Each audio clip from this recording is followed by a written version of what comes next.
Hey everyone, what's going on? Phoenix here. Today I am bringing you a video on some tips for gear progression in Asheron Skull.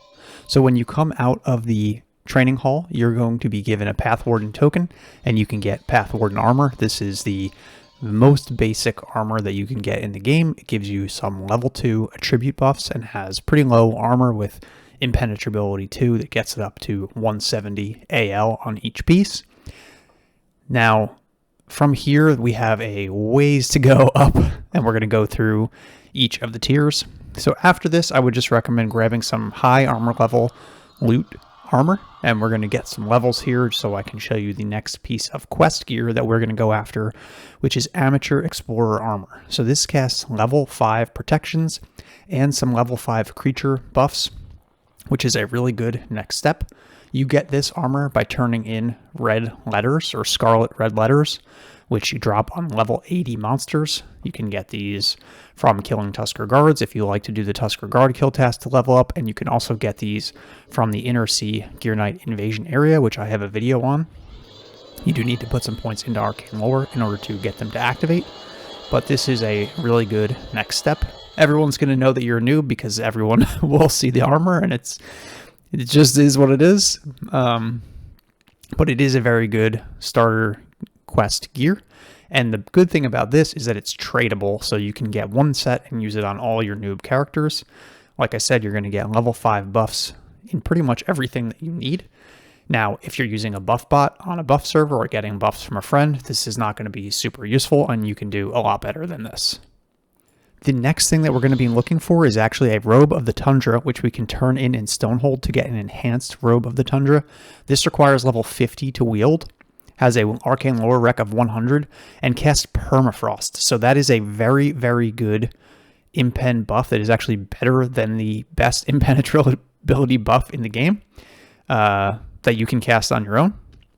So this has AL 500. I've learned through the Auric League and the Banner League that we did on Levistrus that this is an incredibly powerful low-level armor item, and if you can find one of these, you're going to be in great shape.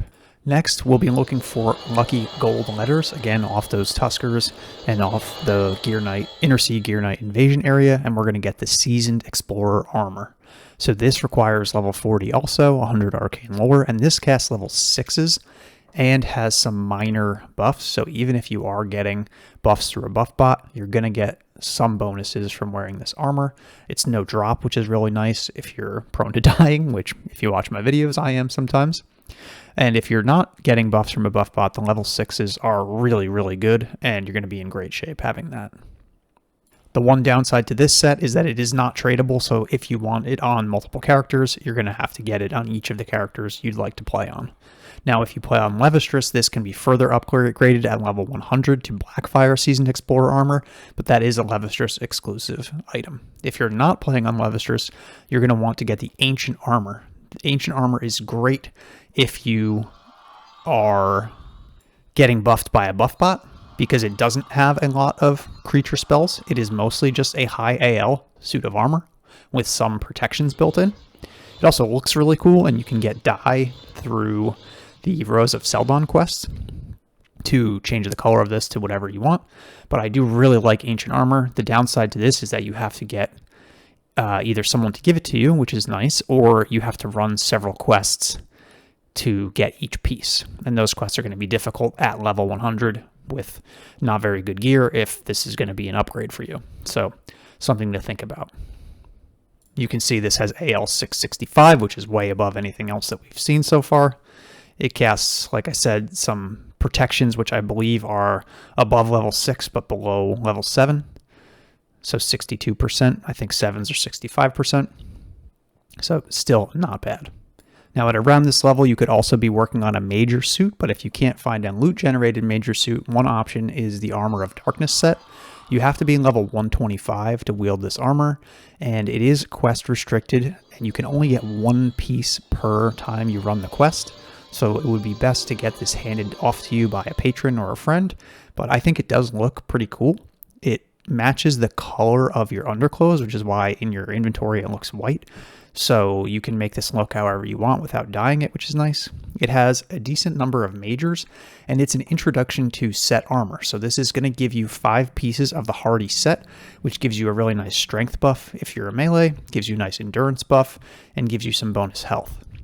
Now, if you're not playing a melee character, hardy set is not going to be super useful to you, and you're probably going to want to skip this one. Now, once you're level 150, we're going to go into a loot-generated suit, and we're going to be looking for epics. So if you get some Manaforge keys by running quests, you can head to the Manaforge, and there are armor-specific chests that we're going to be looting. Now, from these chests, you can get lucky and get good set epic pieces, but early on, you're probably going to want to just settle for epic pieces. Now, for instance, this one is a double epic, but it requires Arcane Lore 400, which can be tough to reach. So you're going to want to get some buffs and, figure out a nice loot-generated set this way. This is going to take you some time, so you may end up in an interim period where you're wearing like some pieces of the Ancient Armored set and then some epic pieces until you can build up that full epic suit.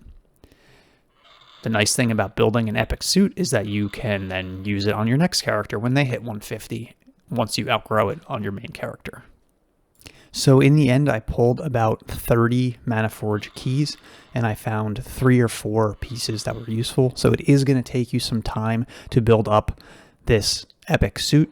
Don't get discouraged if it takes you a while to find pieces. Take small upgrades as they come, and even work on building a major suit to supplement your other suits while you're going. Next, we're going to get into a quest set that you can get from Quest. It is level 180 plus, and this is the O Yoroi suit from Hoshino Fortress Infiltration. This is another quest set that has a set on it, and that's a little confusing, but it is an Adept's set of armor. It gives you all 5 pieces. It gives you some epics, and is a nice introduction to sets if you are very new to sets and working on your first legendary suit. Again, this is only going to be useful for mages or people who want to use Adept set, and you have to be 180. When you run the quest, you're only going to get 1 piece at a time, so that can be a little bit of a struggle, or you have to get pieces from a friend to fill it out for you. Now, the next and final thing you're going to be working towards is a legendary suit. To get legendary pieces, you're going to need legendary keys, which you get from running legendary quests. Kind of self-explanatory. So here I am using the utility belt item tool, which has a chest looter function. Now my loot profile is set up for the one that I use on Levistrous, which is very restricted. But early on, you're going to be looting any pieces that have a legendary spell on them, because presumably you're buffing yourself at this point. So you were going to want to work on building a just legendary suit, then work on building a legendary suit with a 5-piece of your primary set. So if you're a mage, that's going to be Adept. If you're an archer or a finesse weapons character, it's going to be Dexterous. If you're a melee character, it might be Hardy, and so on. And once you have that 5 pieces, then you're going to go from there, and you're going to build a 4-piece to go along with it. So you're going to end up with a 5-piece and a 4-piece set. There are 9 slots for armor. And at the meantime, you can also build up your jewelry, your clothing. All of this kind of stuff drops in these chests, and you can make yourself a really good suit that way. After about 30 legendary keys, I found maybe 1 item that would be an upgrade here. It's an epic coordination underclothes. And then in the end, I found some weapons, and then 1 pair of pants here, which aren't even really that good, but do have an epic on them. I mean, it can take you a long time to build this suit, so I don't want to get you discouraged, but you're going to be taking some things that are not ideal at first to build up your suit. That's going to be it for this video. Throw your questions in the comments and I will try to answer them. And maybe in the future, I will work on a video for the very high tier of building up a suit. Thanks for watching.